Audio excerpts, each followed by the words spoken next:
Hi guys, welcome to Techavro. In this video, I'm gonna be showing you how to customize lower thirds in Camtasia.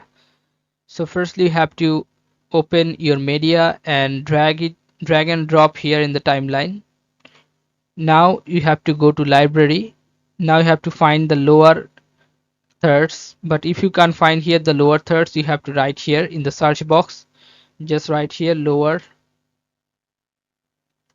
and you'll find many lower third 1 2 3 4 5.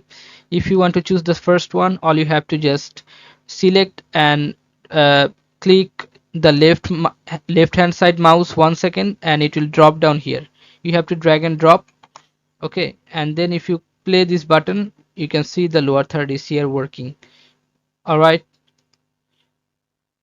if you want to change the color of lower thirds, or if you want to change the later fonts or anything, you can change by here. You have to go here first and write your anything you want.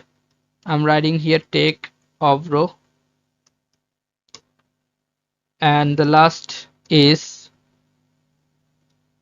thank you. I'll be just writing here and I will change this color. Click on change and you can change to any color you want.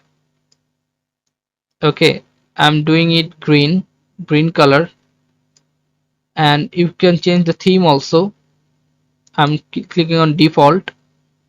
Alright, now you can change the font. If you want to change the font, you have to click on this A option drop down menu, and then you will find here font. Click this drop down menu and you will find many fonts. Choose the font you want. Okay, now font color is here. If you want to change the font color, you can do this also. Alright, now if I play this, let's see what happened. You can see that Techavro, thank you. This is how you can do this, guys. So guys, if you find this video helpful, then please give a thumbs up and don't forget to subscribe the channel. Thank you so much for watching the video.